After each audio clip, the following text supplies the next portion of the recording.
I'm going to start with the rail with only the 2 spring up nails off each center line. And we're going to have to deal with this little bugger here. That complicates things a little bit, but I'll show you how to work around that one.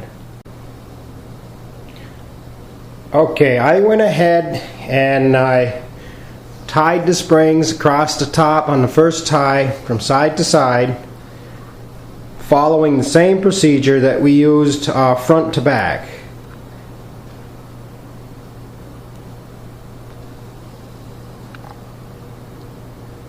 As you can see, across the tops of the springs, and we drop down to the second coil along the sides.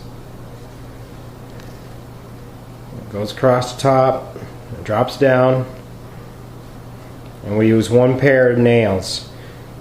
Earlier I mentioned the single pair under the arm frame, and we were going to have to do something a little different there because I really didn't want to go ahead and put 4 nails on each side of the center line. So as you can see, what I've done is I have gone ahead, I pulled this tight, and I stapled the loose end about 3 times. What that'll do is that'll hold this tight temporarily, and when we come across with the second tie, we'll just go around the same set of nails, and then we'll drive these nails home, and that'll hold both of them. Here the springs have had the second tie side to side. Here you can see the second tie goes all the way across the top, even on the end springs. And we tied off on the second set of nails. On the pair of nails under the arm frame, you can see where I brought the second tie to those nails, tied off on the nails. We set the nails, and those staples that I pointed to earlier can be pulled out now, and all of these tails can be cut off. Here you can see that I went ahead and installed the nails for the angle ties. These nails should be positioned between each set of pair of nails. You want to do this along the front and side and back rails. In this particular chair, we had to use a pair of nails in each corner. Here I've used the spring twine to determine where the second pair of nails should be placed. I started in this corner, and we just loosely put the spring twine on top of the springs, and we went in a straight line.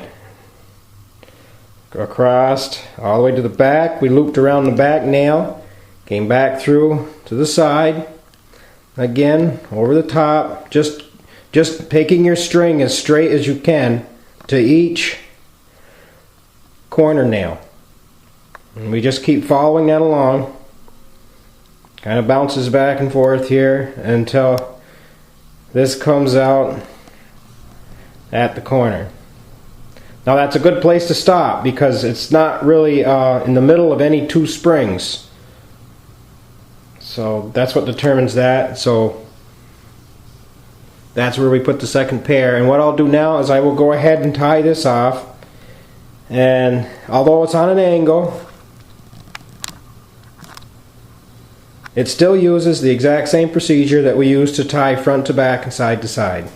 Except in this case, we go as a top tie and we do not have to drop down to any second coils. We're going to stay right on top of all the coils.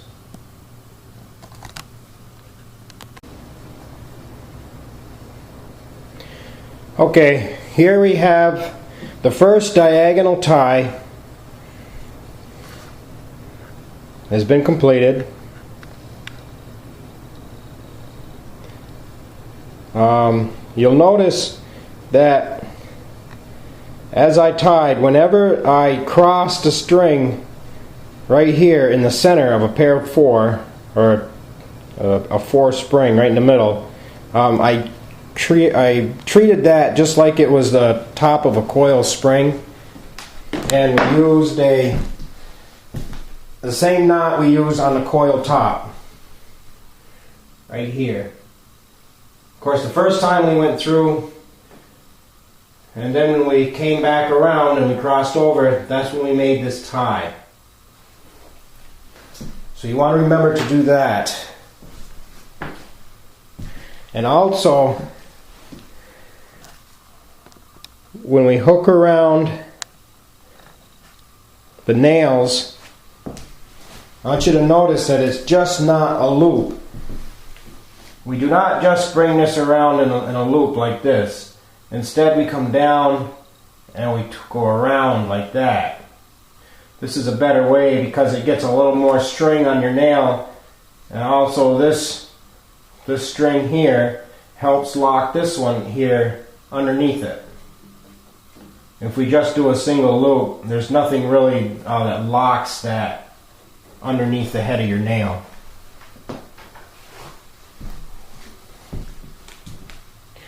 So what I'll do now is I'll go ahead and we will set up for the second diagonal tie. And when you are determining how much twine you need for these diagonals, there's no need to double it like we did side to side and front to back. You can just lay it over the tops to figure out where you want to tie on and tie off, and just give yourself probably about an extra 2 or 3 feet of twine.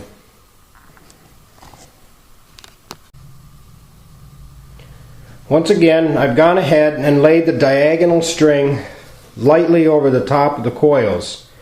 In this case, I started in the back corner. I always like to start in the corners. So there you can see the double nails in the back corner on the side stretcher. We lightly went over the top of the springs.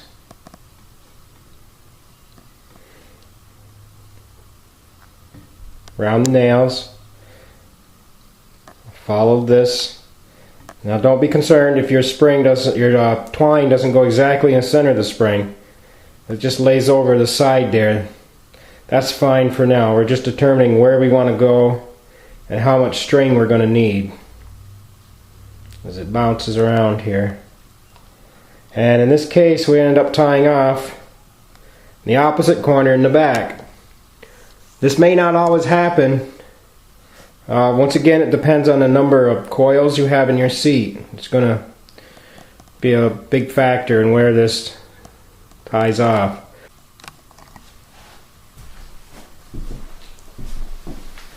What we're going to want to do is remove this string that we've got lightly over the top.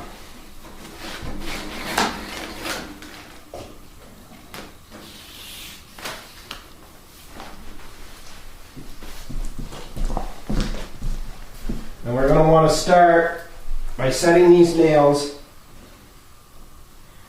in the back corner.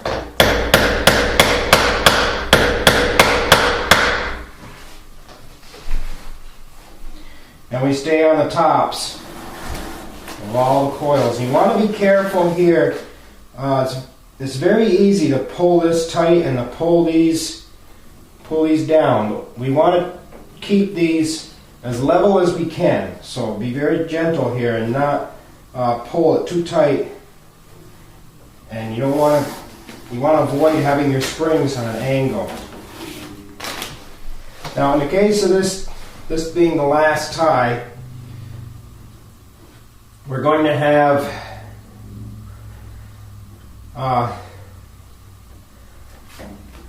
all of our strands. This is going to be the last time we go over this coil spring.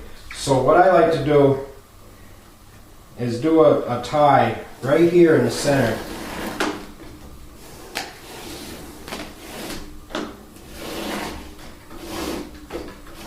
Kind of tighten these all up,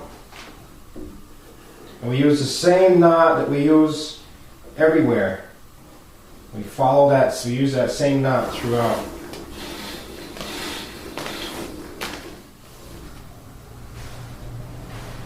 And that gives us our 8 ties across the coil, which is the reason why they call this an 8-way hand-tied coil spring system.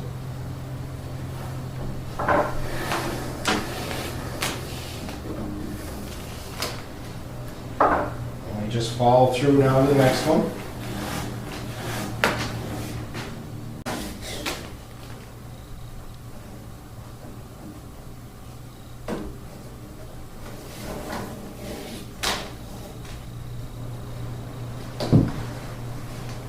Here we are, coming around this nail. Remember, like I mentioned before, you do not want to just simply go like this. Instead, you want to wrap it around.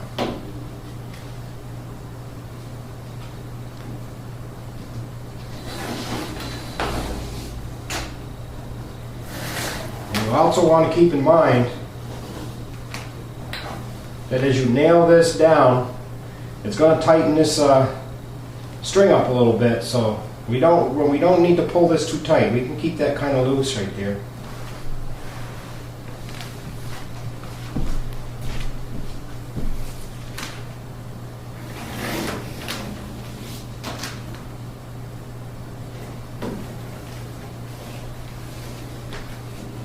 I've come all the way across the top, and we ended up right here at the opposite corner from where we started. So I'm just gonna tie this off. Same way we've been doing. Hold it snug.